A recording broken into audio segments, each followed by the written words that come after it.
of panelists, this international group of panelists that's here. We're very glad that you're here. We're very glad to be here to talk about aphasia. But first and foremost, we want to be explicit about the recent events. And with Bruce Willis's diagnosis, certainly that's part of the reason we're here, is the conversations that have spurred, but also importantly, we want to be sensitive to the fact that what this means is another person who has aphasia. And as we all know, the impacts that can have, it's brought us together to have conversations, but first and foremost is somebody else who has aphasia. Having said that, we wanted to talk a bit about our experiences and how that may relate to what you've experienced and things we can do together moving forward. So like Todd said, we're going to ask you just to hold off on sharing any links or media clips that you found, good, bad, or otherwise. And instead, we're going to do that right at the end. So what I'd like to do now is just have the panelists introduce themselves. So Liz, if you'd go ahead and introduce yourself first, tell us a little bit about yourself and your aphasia experience. Thank you, Tom. Hi, everyone. I'm Liz Hoover. I am a clinical professor at Boston University, and I also run the Aphasia Resource Center there and teach and run a small research lab. Wonderful. Thanks, Sarah. Hi, yes, I'm Sarah Northcott. I'm a senior lecturer at City University in London and also a speech and language therapist. And I guess my research is looking at how we can make psychological therapies accessible for people with aphasia and looking at, a speech therapist's role in living well with aphasia. All right, and Debbie. I'm Debble Yones. I am the Executive Director of Voices of Hope for Aphasia here in St. Petersburg, Florida. And I'm also a speech language pathologist. All right, so we're going to take a little bit of time. We're going to pick the brains of these three panelists, and then we'll have some time for conversation and questions as we get towards the end. Knowing, of course, none of us have all the answers, but sharing our experiences certainly helps as a community. So let's start off. Liz, would you go ahead and take the first question and tell us a little about your experiences with media the last couple weeks in terms of what was effective with your own media experiences and media coverage and some of the takeaways that you might have? Yeah, happy to, Tom. I do want to disclose that I'm not sure the volume of my experience was any different than many of yours on the call, and I'm not speaking today with any degree of expertise or confidence. Just these were the stumblings that I experienced, and perhaps you can help me even navigate through this. I have to say it was all rather overwhelming. When the news broke Wednesday morning last week, it was actually one of my clients in group who got the alert on her phone and shared it within our aphasia group. And just within the next couple of hours, we had many phone calls, and they were hitting all lines: the Aphasia Center line, my personal line, email. Swathi's office is next door to mine. She was getting them as well. It was a really mixed experience. As Tom, you alluded, there's there's another person who's got a difficult journey ahead of them. And then the other part of me was thinking, gosh, the public might hear what aphasia is and learn a little bit more about this condition. But the volume of requests and the tight timeline of the demands within these requests was really rather overwhelming. So I got a call actually from the ABC Nightly News physician team, but it was 10 minutes before I was supposed to go and teach in another building, the aphasia class, incidentally. And, they wanted the interview now. And if we couldn't do it now, then, they were going to move on. Fortunately, Swathi was able to take it, but there was this kind of it's now or never challenge. And so, we quickly pulled some resources and fact sheets that we could send as stopgaps, until we could speak more comfortably. But there was another experience through Aphasia Access where, again, time sensitive and quick time turnaround, and then also asking for interviews with our members of the Aphasia Center. So they wanted to speak to real life stories, real people with and understand their shared stories. And again, very pressured in terms of how quickly can we get to these people.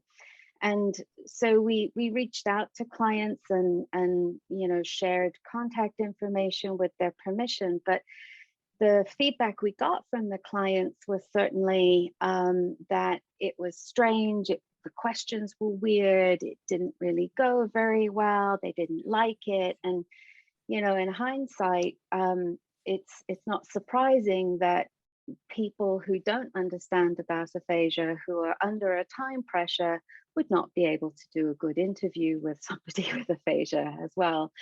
To say nothing of those who are looking for a narrative to support this preconceived idea that they already had. So those were the kind of negative moments that I had. But I did also have a couple of positive experiences. One was with a print journalist who scheduled the interview for the following day. He sent me his questions ahead of time, and then he sent the piece for approval and or edits the 2 days before it was going to press. So we got a chance to rephrase and shape some of the text in a more positive way. So those were I think the big takeaways from my experience. I think that you need to be careful of what you say and how you say it, lest it can be taken out of context, and also not to be pressured into saying something that's really inappropriate. Many questions we got were about Bruce Willis's diagnosis, and of course nothing had been disclosed about the cause, and so it's totally inappropriate for us to make any mention of that. Thanks. Yeah, Liz, those are great points, and I saw a lot of head nods too as people were listening as well. Sarah, would you share a bit with your experience, both personally and your experiences being in the UK? What was it like for you?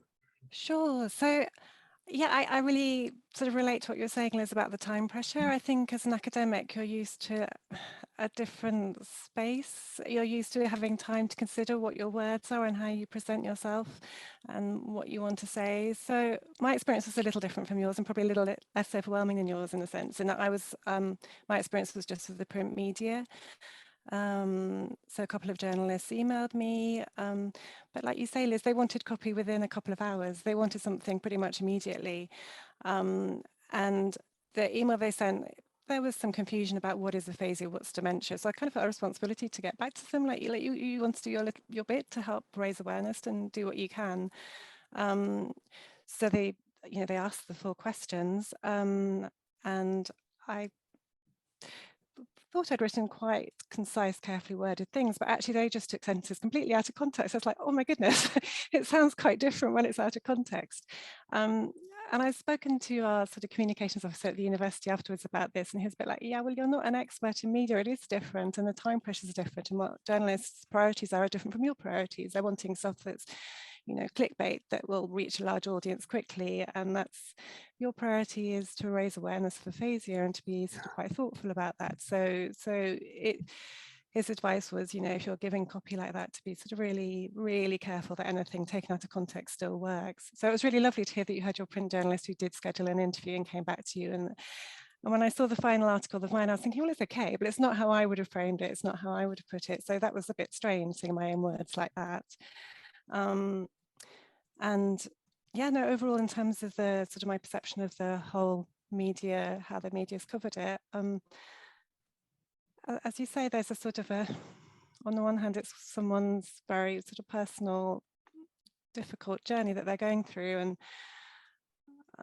that's sort of in your mind when you're talking to journalists about it. On the other hand, I know in the audience there's one of my colleagues, Abbe, and I'm really struck by one of her tweets, so just saying, because of this being aphasia being in the news, I spoke to my hairdresser about aphasia. And my hairdresser was interested to learn about aphasia. And I think, well, that's kind of amazing that there's hundreds of these little conversations going on around the world about aphasia, which wouldn't have happened otherwise. So yeah, I think the work you did, Liz, raising awareness and putting your voice and having the voice of people with aphasia somewhere in the story, it sounds like it was really hard, but maybe some nice things came out of that as well. Yeah, and that kind of almost that paradox, what you said, Sarah, about where you wrote the piece, sent it to them, and then saw it and said, well, that's not how I would have framed it. And yet it's still in some ways coming from you. So thank you for sharing that. Debbie, what about your experiences? What was it like for you?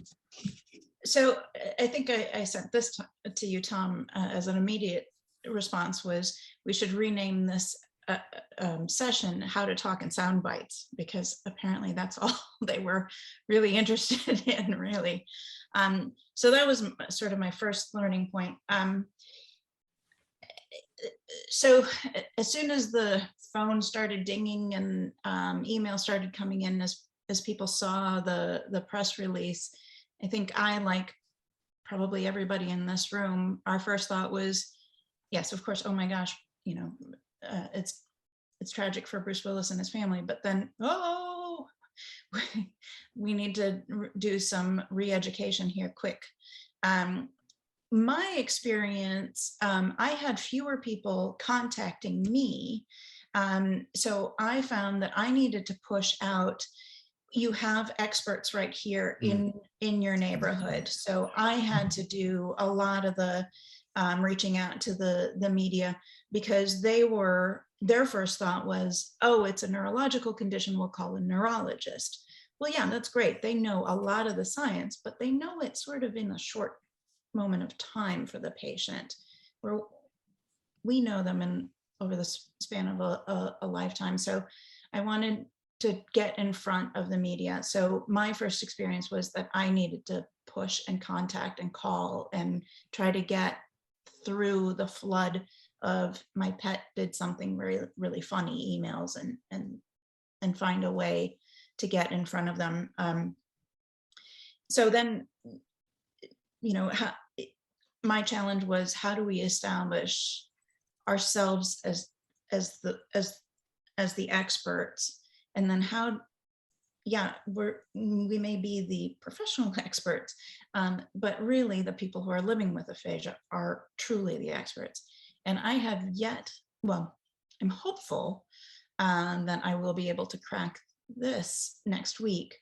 But like many of you have been saying, they're still not highlighting the person with aphasia. They want the quick answer, the quick response, the person that can respond in that little sound bite.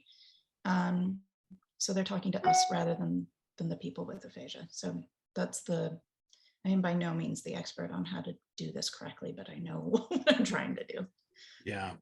And Debbie, maybe we can go on to that question of the lived experience of aphasia in the media, and how was that, how were some ways that it was best experienced or best described, and what do you think might be some ways that it could be better brought, the perspective and the lens of the person with aphasia in terms of the media? Would you be able to comfortable talking about that a bit? Yeah, I mean, I don't know that I'm comfortable talking about it. Again, I don't know. I'm looking at all the people that are in this room today with us, and I know that I don't have nearly as much expertise. I mean, I am hopeful. So one of the things that over the course of time, and especially in this moment, if there's anything that I was able to do, was to build a trusted relationship with the reporters in the certain media outlets. So that, I mean, one of them is even letting me read his scripts before he goes to print or air or whatever it is, which is extraordinarily helpful, because it's easy to not get it exactly right. But now he's coming back. So this is the ABC outlet here in the Tampa Bay area. He's coming back to do an in-depth piece. So he got his soundbitey thing, which was great. and got in front of it with the wave of the Bruce Willis announcement. But now he's coming back in to interview specifically people with aphasia and get their lived experience.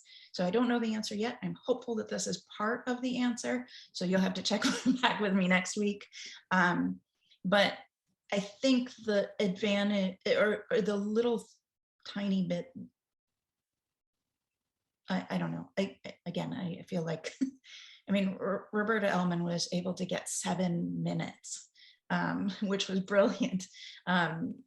So I don't know if I can top that, but I'm hopeful that I can get somebody in to talk specifically with how was it in the beginning and how have you progressed and how have you improved, and get that out. And Debbie, were you intentional? You know, it sounds like you strategically built the relationship with the media. Were you intentional about doing that? Did that just kind of evolve? Was it kind of a light bulb for you? Yeah, I would love to say that it was intentional and I was so smart about it, but no, it was, it was a light bulb. It was entirely he's hearing the expertise, he's hearing, you know, hopefully I could convey some knowledge and deeper knowledge of it so that he knew that the piece that he was going to do was going to be able to be deeper. So then that's when I became more intentional about, let's get the right messages out.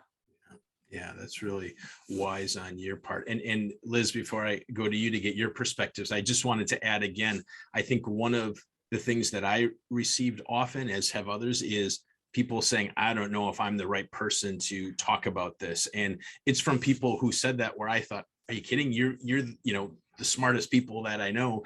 And so that idea of both internalizing our, you know, imposter syndrome and things like that, and then also the willingness to do that, to get yourself out there. And I know we work with our clients to do that, but there's a certain amount of courage and challenge that takes too, and knowing that none of us feel entirely like we're the right spokesperson for it. And like you said, Debbie, certainly it comes back to the lived experience of someone with aphasia.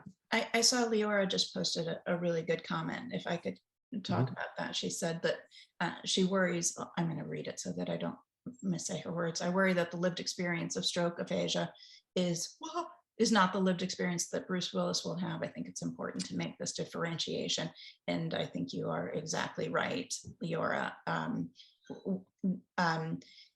in fact, again, being accidentally intentional, I will have people with PPA in the room while we have that media person to sort of say, look, there's different types. Not that Bruce Willis has any particular one because we don't know yet, but yeah, I'm gonna try to have multiple lived experiences in the room and people speaking honestly about it. That's great. Thanks, Debbie. Liz, what about you? What were some of the best ways that you saw, or the gaps that you saw, that the lived experience from the person with aphasia's lens was or wasn't represented?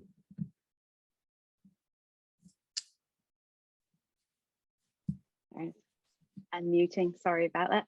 The articles I saw, I didn't see the lived experience well represented. I'd love to see your 7 minutes, Roberta. I'm sure that one was outstanding, but the ones I saw on the national or in our area, it was really about you know, there were good pieces about the differentiation and different causes of aphasia and how that will impact the lived experience, but there was very little breadth or depth on, you know, how that loss of language broadly impacts participation and you know, access to community. But I do think some of the articles did a nice job of talking about resources and treatments and some options. But again, the person centered approach really, they were broad strokes in the article, I guess, understandably so. I did want to share that I don't know how many of you watch PBS, but for the first time in my viewing, This past February, they had a brief but spectacular piece on ALS, and it was the first time a neurologic progressive disease was mentioned. So Jerry Kaplan and I, as you know, reached out to them about doing a piece on aphasia, and we had a few vibe tests back in early March, but this media coverage sort of spurred it along a little bit, and I think we will have an opportunity to do a lived experience piece focusing on some of our members in the center as well. Hopefully they're thinking that will be in about 3 weeks time. So Yes. I hope we'll have an opportunity for that. That's fantastic. That's really wise, Liz. And maybe part of it is trying to condense aphasia into, like you said, Debbie, a soundbite, whether it be from someone with aphasia or without, is awfully hard. Sarah, what about you? What have been your experiences? What have you seen that represented from the person with aphasia's perspective? Yeah, no, it's really interesting to hear Liz and Debbie, and it sounds like that's a really nice way forward to do something a little bit in depth that's not with the same time pressure, so you can kind of support people through the process. In terms of what I saw in the UK, I think the thing that I really loved was there's a BBC radio program I listen to every morning. It's part of my background. It's on when I make the breakfast, and suddenly there was someone with aphasia talking on it, and I was really proud of our BBC because I thought the interviewer did a brilliant job. She was so kind of calm, and there was, I mean, with politicians, she's not at all calm. She's very forensic and challenging. But this particular interview, it was with someone who was an expert on films and was celebrating Bruce Willis's life and his work and him as a person. And then they had someone called Colin Lal from Say Aphasia, who's a founder of a charity down in Brighton. And Colin just was given the space to do a really beautiful job to explain, well, what is aphasia? What did aphasia mean to him? And was very respectful, sort of explain that he didn't know what kind of aphasia Bruce Willis had, but talking about sort of giving people who might have newly had a stroke a bit of hope about what his charity does and what can help. And I thought the interviewer handled it really nicely. So that was, I mean, very brave of him. I would have been very nervous to do that interview, and I thought he did a really lovely job, and I thought whoever prepared the BBC presenter and supported him did a really nice job there. So, and maybe I sort of felt that as time went on, there were more articles where there was more voices of people with aphasia turning up, and that perhaps after the initial news articles were quite broad brush at what is aphasia, and then there was some more voices. And so there's a tabloid newspaper in the UK, and it had a really nice article about aphasia, and it had different voices, interviewed various different people with aphasia, and at the end it had a nice little table of what you can do to help someone with aphasia. And that was in the tabloid newspaper that I would, to be honest, not normally read. And I just thought, so there were examples which were very nice, and I think they happened. So Colin's radio interview happened quite soon after, in the sort of initial days, and then the other ones perhaps more a bit later. And as you say, Debbie, building up that relationship with the journalist so you can do a slightly more in-depth piece. I think it's a really nice model and a way of thinking about it. And do you think, Sarah, did that reflect a difference in, was it, do you think the BBC that had a better understanding of aphasia, or the tabloid newspaper that did it? What do you think had them go a bit more to the voices of people with aphasia compared to perhaps going to a neurologist or a physician or something like that? Oh, I wish I could answer that. I'm not sure. I mean, I asked the press officer at my university why he thought they went to Colin, and he said, well, just type in Google aphasia charity, see what comes up, and his charity is the first thing that comes up. So maybe it's like, journalists quite often just look at Google. So maybe that's how they got to Colin. But it was a really, so there were examples, I think. Yeah. And are you seeing that, you mentioned kind of after the first push or the first initial, and then a bit more of maybe in-depth kind of reports or things like that. Are you seeing that as well, both locally and nationally and internationally, that there might be a bit more in-depth content now as well? Or do you start to see that there's a bit of, the reduction in content? Well, just on my Twitter feed this afternoon, I noticed there was a little, the Northeast sort of BBC local Northeast, where went to Kathy Cann's Northeast Aphasia group. And I noticed another thing with Aphasia group in Dublin, where some broadcast program had gone there. So it made me feel that perhaps the voices of people with aphasia were getting a little bit more space in the coverage. But maybe that's just what was on my Twitter feed and is not representative. I don't know. Yeah.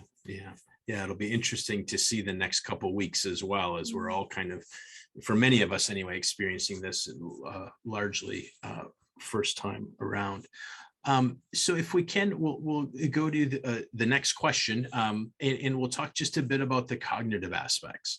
And I see that there's some comments in the chat as well. I wanted to bring up our good friend and Liz's colleague, Jerry Kaplan, had emailed and couldn't be here, but wanted to relay that in one of the groups that is running there, that a couple people at their aphasia group came and said, hey, if he's got cognitive impairments, does that mean that's what's coming for me?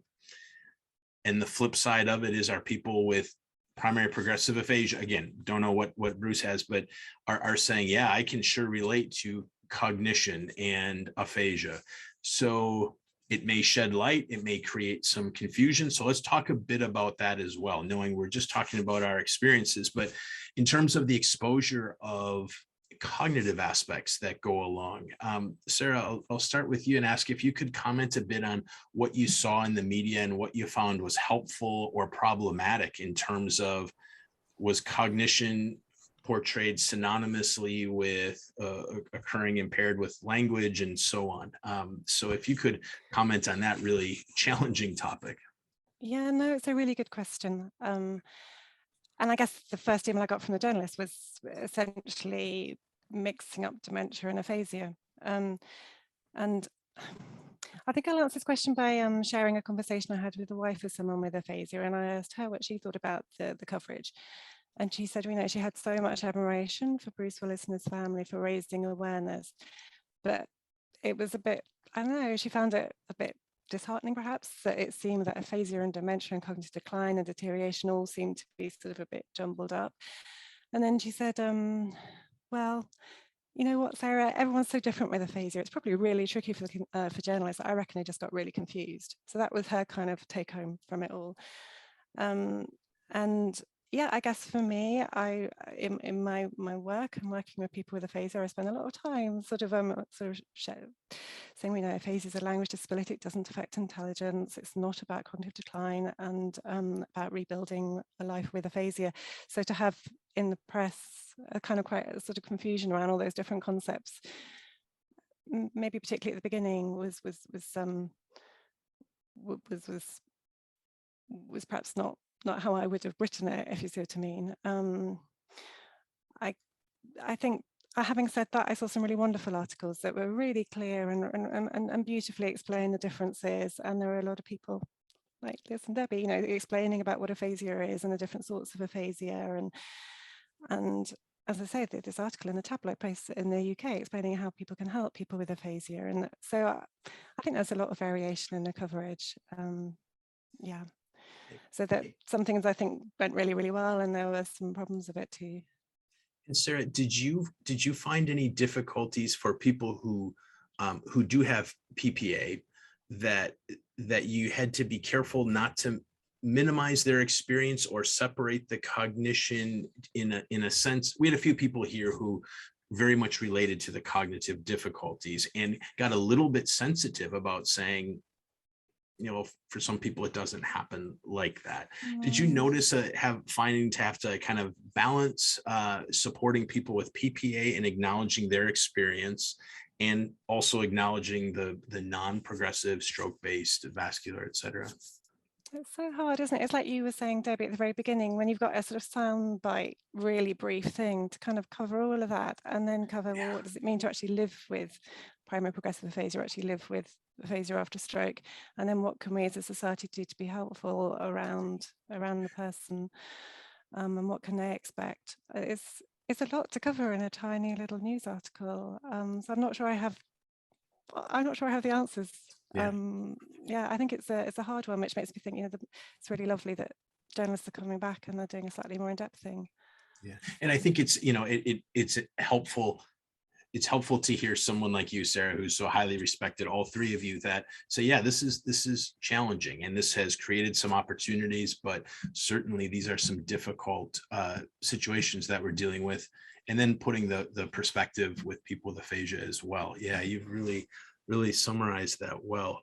Debbie, what about you? What has been your experience in terms of the exposure of cognitive issues that have been involved with Bruce's situation, and how people with PPA experience, and the conversations that you've heard at Voices of Hope and so on? Yeah, again, I don't know that I'm an expert in this or have any great insight beyond what everybody in this room has. So I'm just going to share maybe a slightly heartbreaking anecdote that, in my opinion, ends up well because now he's connected. But one person, the wife of a person with aphasia contacted me sort of frantically because she said, my husband's been sitting and watching the TV about the coverage of Bruce Willis, and that he is getting worse, and that he's now at the point where he can't work, and that it's cognitive, and that it's getting worse and worse. And this was a gentleman who had aphasia due to a stroke and had been making progress. And she said, I'm just watching, his demeanor has changed. He's depressed, he's panicked, and he doesn't want to go out of the house anymore. So I said, get him on the phone and let's do a Zoom session right now. Let's not let any time pass, so that I could, even if it's in that one moment. And so, I don't have to pat myself on the back. I was, just sharing the real information. I mean, the right information, not the soundbite information, not the stuff that's in the media. I was able to, put, by the end of the conversation, he was laughing and feeling better about it, which is good. So I don't, all I know is that people are feeling it. And like you said, Tom, then the reverse is also happening. I had then the very next day walking into the center, and one of the families that have PPA came to me and said, I don't understand what's in the media. I don't know what is it for my husband. So I know it's creating a lot of confusion. So I have no answer, other than to acknowledge that it's happening. Yeah, those are really powerful two experiences you had of probably many, Debbie, that you had. Thank you. Liz, what about you? What's been your experience with the cognitive component of the recent news, and how have you dealt with that? I've heard more stories of that from colleagues who are in sort of more acute outpatient areas where people are less experienced with their diagnosis, let's put it that way. And then there's a few in our aphasia center who were concerned about the cognitive piece and the progressive piece of it. There was one just awful, I thought, segment on Inside Edition, and their coverage was an absolute sensationalized trash piece of journalism where they, just basically talked about Bruce Willis forgetting his lines, being dangerous with management of his gun during one recent film, knowing that he was trying to get these B movies in ahead of his decline, knowing it was coming. I mean, it was just an awful, awful trash piece. And I was glad our clients, quite frankly, had ended up on the cutting room floor because their story didn't match that narrative. But yeah, there's some bad coverage, and I think too some experts, to be kind, I'll say they were taken out of context, but the neuropsychologist who was on that piece said, that aphasia rarely exists without significant cognitive and attentional deficits, and that's just wrong. There's, I think, Roberta and Maura's comment and Jim's about, needing to spend some time and debrief and sift through this media coverage and help make sense of it. I think I worry for those folks who aren't connected with a community where these things can happen. Maybe the NAA has something planned to kind of synthesize I know there's an article up on the front page already, but maybe there'll be more. There'll be maybe they'll do a town hall for the consumer as well. Yeah, so difficult to digest, make sense of it as the general public and as somebody with aphasia. So back to some of the aphasia friendly descriptions of aphasia and aphasia friend. We had somebody, and in just a second, we'll, if people have, I know there's some chats and things, if people would like to make a comment, we're gonna take a few minutes to orderly, if you'd raise your Zoom hand, and we'll try to call on you, and glad to give you the floor for a bit. But one of the comments I just briefly wanted to make was, as we talked about the lived experience of the person with aphasia, and we had a local news team that came and did a recording of our group, and one of our group members with PPA, after I had told the reporter, hey, you got to get the people with aphasia, she flat out said aphasia equals dementia. And I thought, oh, okay, but it was from the person who was experiencing PPA, and to clarify all of that was certainly a challenge, and yet we have those kinds of situations that are coming to light. So with that being said, let's take just a couple minutes. If anybody would like to, we have a few wrap-up questions for the panelists in a bit, but if anybody would like to make a comment verbally, or ask the panelists something, I'm going to try to keep my eyes, and Todd, you as well. We'll call on people as we see hands or names that come up, if you'd care to share an experience or a question or comment that you have as well. Abby Roper, go ahead and unmute yourself and dive in. The water's warm. Hi, Todd. Thanks. It's nice to be here in the warm water. It's lovely to be here with everybody who I've known for so long talking about this. And I just wanted to say that personally, I've just become a caregiver for my mother, who has aphasia through a brain tumor. So I'm experiencing aphasia from a very different perspective from the aphasia which I've studied throughout my career, which has come as a result of a stroke. And so there's a sort of a perfect storm here for me.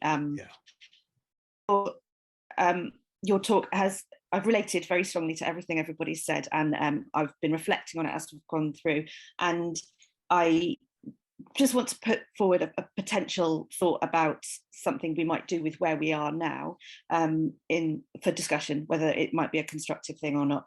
And I wonder whether we might be able to, between ourselves in the collection of things that we have, highlight some pieces that we feel are good coverage and explain why we think they're good coverage, and then identify some troubling bits of literature and do myth busting. I wonder whether as a collective we can draw together those resources and kind of go, right, here's what's good about this, here's where they're getting it right. If you're a journalist and you're trying to get to grips with this, take your time, this is what's been done well. Recognize that the key to supporting somebody with aphasia is to give them time. So this doesn't work in your 25-minute turnaround times.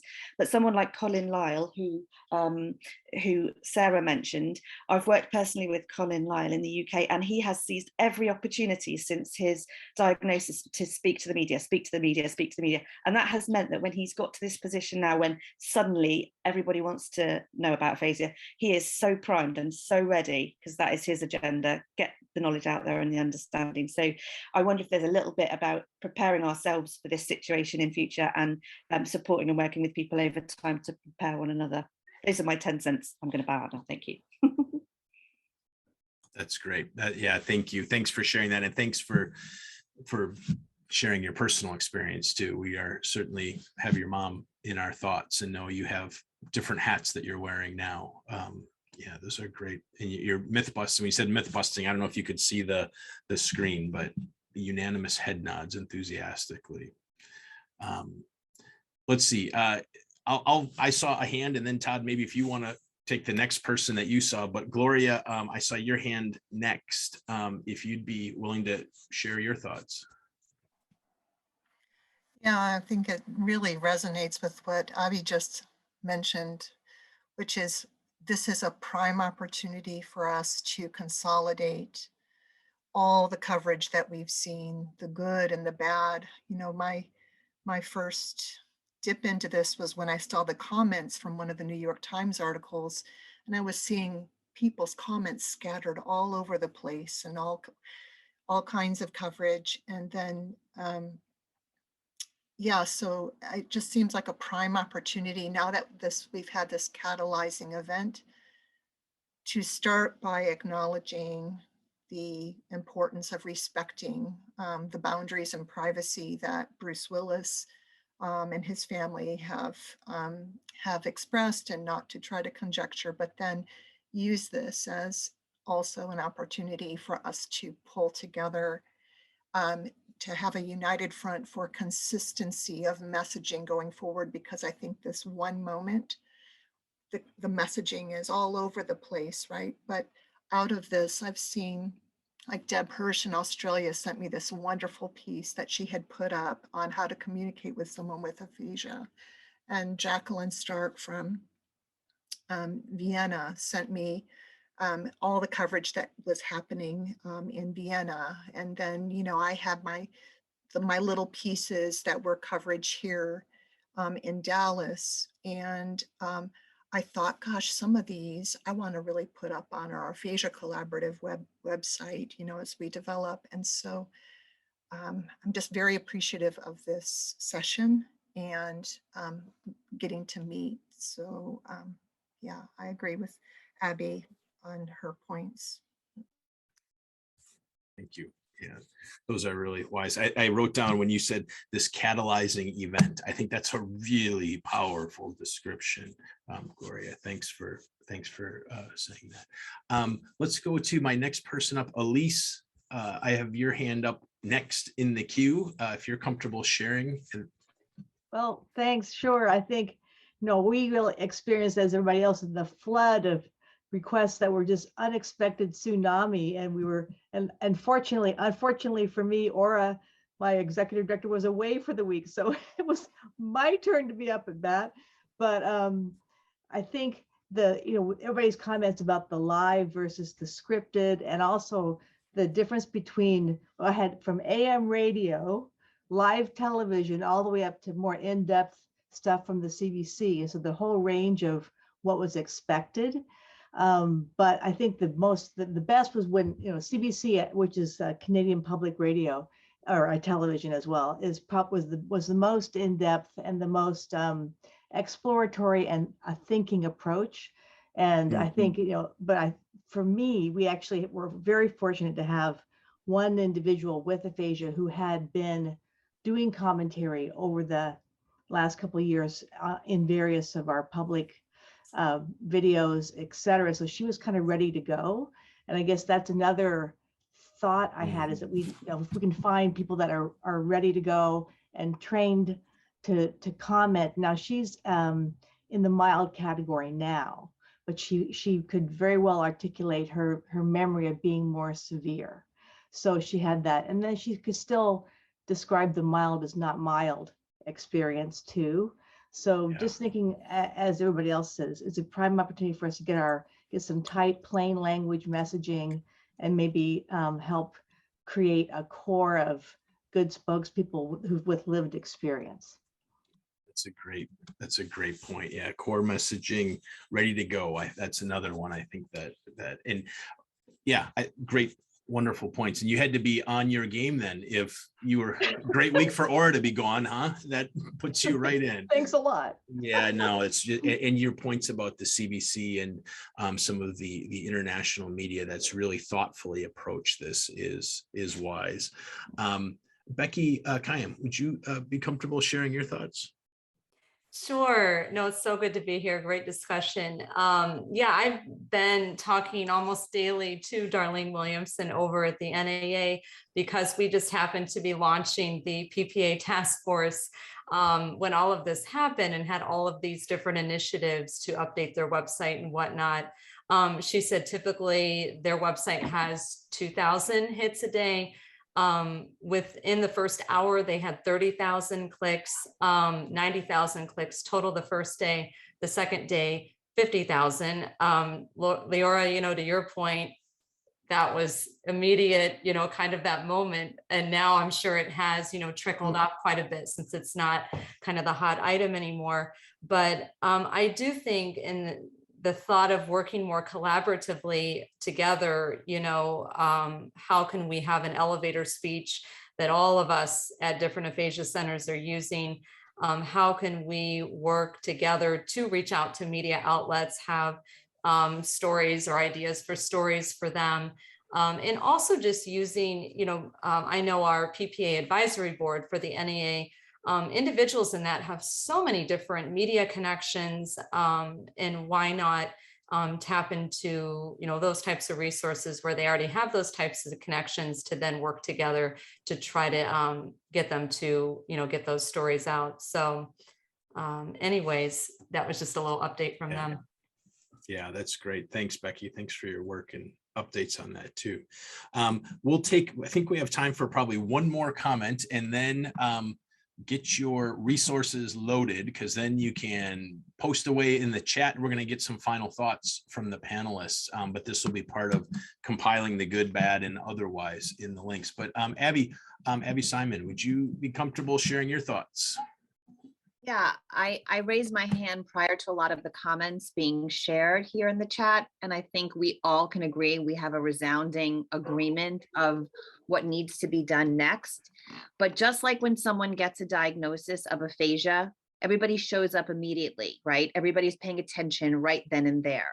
And whether it was my friends that were texting me within seconds of the news or my own clients in there, we all in this room experienced the same attention, and it was immediate, and it lasted a few days. And I'm afraid that that momentum is going to wane. And I originally thought, okay, great, June is coming. June is Aphasia Awareness Month, Stroke Awareness Month. But even though we're all having these wonderful brainstorming ideas, I do fear that the push, we have to seize the moment. And I am not one of you guys who've been in doing media briefings, but I'm encouraging my clients to write and prepare something for their local papers and do something that they can prepare for June. Because even if our professional community is reacting this way, and our friends who only know we are in the aphasia world, we're like, did you hear? Did you hear? Did you hear? Yeah, and I educated all those people, but now we're not talking about it 3 weeks later. And so we in this room have the power to keep the momentum. I don't know how. And so I'm hoping all of your ideas will continue. And those of you who do have direct media connections can follow up. But we really have to, I hope, continue, whether it's his story or others that have come forward, and keep spreading it, because I'd hate it for it to be a lost opportunity, as all of you I know would. So yeah. Thanks, Abby. That's great point. And that highlights too, I think, some of the relationships that you develop with the media, and none of us are media people, but that then you can go back to those and, hey, remember we did the June Aphasia Awareness Month? Well, here we are now with it in the news. And so it is something that your editor might like. And Debbie, you mentioned that as well. So yeah, great points. So let's go ahead, and if we can circle back to a couple of our panelists, but I wanted to mention, talking about the to-do, and we've got a big list of to-dos and some really great ideas. And some of what has certainly come up as an organization for Aphasia Access is just those ideas of, the media package. And I would guess that I hope I wasn't the only one that did a quick double back on the white paper and the executive summary and said, let me make sure I've got my numbers right and my stats right. And the executive summary really helped that. But also doing a quick look through the books and just being sure I was on top of my game. And so that's part of what's come out of this, is both a need for a media package, kind of a ready to roll, here we go, that we can keep, I think the term is evergreen, updated. And then also some things, just like you've mentioned, where there would be some sound bites and some aspects to provide those kinds of resources that would be pre-done, so that we can, the next time that this happens, and it'll happen, or if we're doing an aphasia awareness, that it becomes a resource for all of the clinicians and researchers and students that don't have these kinds of skills. So that'll be exciting. We're working on it. Of course, we need to get through a few other things with IARC and beyond, but that certainly has highlighted that need, and not just for the flash in the news, but for things like Aphasia Awareness Month, and the need to have this be the constant drip, not the bucket that pours out and then is empty for the other 358 days of coverage. So, so let's, if we can circle back, let's go back to how we started with the panel. Liz, would you be willing to just, you know, in a minute, now we're going to do it. We're going to give a soundbite. Can you tell us in 30 seconds what we need to do? What would you say your takeaway from the last week or two has been for you?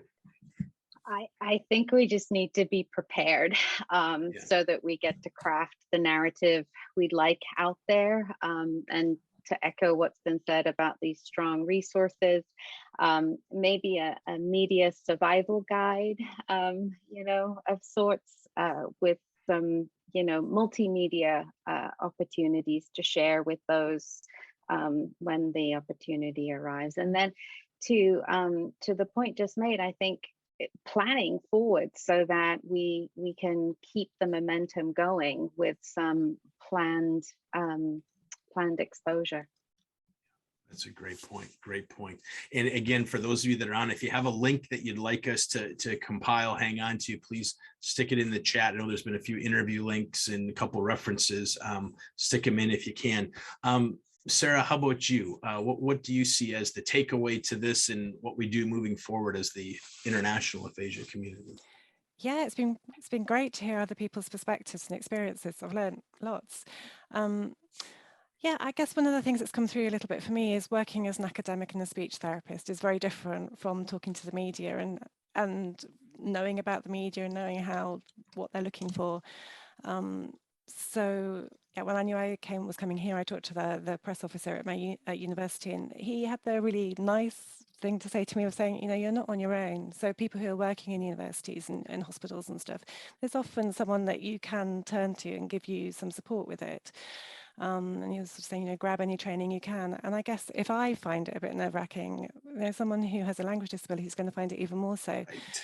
So listening to this discussion, it makes me almost think, yeah, I'll grab any training I can, but I would like to pull in one or two people with aphasia with me and support them through it, because I hesitated, as you were saying, Liz, I found it stressful. So I was thinking, do I want to sort of push that onto someone who very, very quickly, you know, can you comment in the next 30 minutes kind of thing?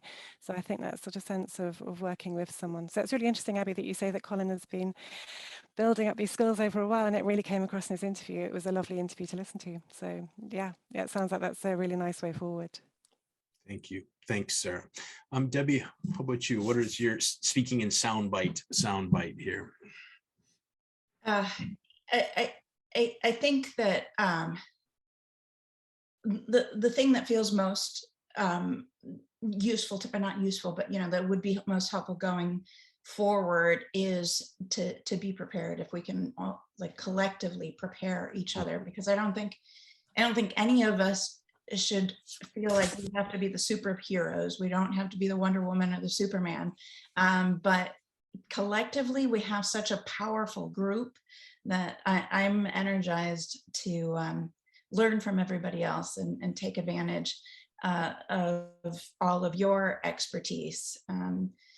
The little takeaway that I'm hoping to be able, or to be able to ride the wave that in a more micro way, I think, than a media way, which is flashy but disappears quickly, is that, you know, I run a nonprofit, so I have to also think about outreach and fundraising.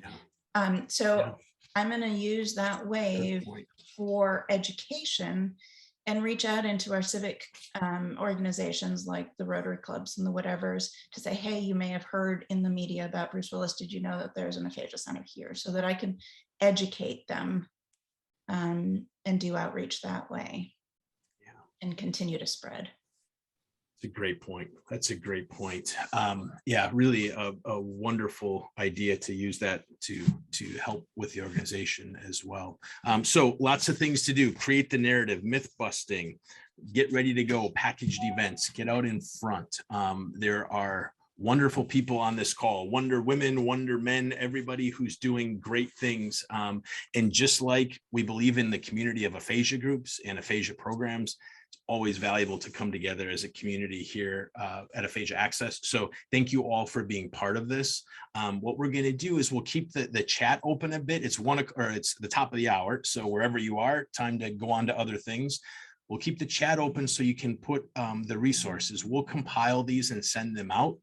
There'll be a recording of this as well. But want to thank you all for attending and for all the work that you're all doing, putting yourselves in uncomfortable positions and situations and collectively learning as a community. Thanks to Liz and to Sarah and to Debbie and to Todd for making this happen. And with that being said, we'll end the formal part of this. There's still time to get a resource in, but great to be with all of you. Thank you.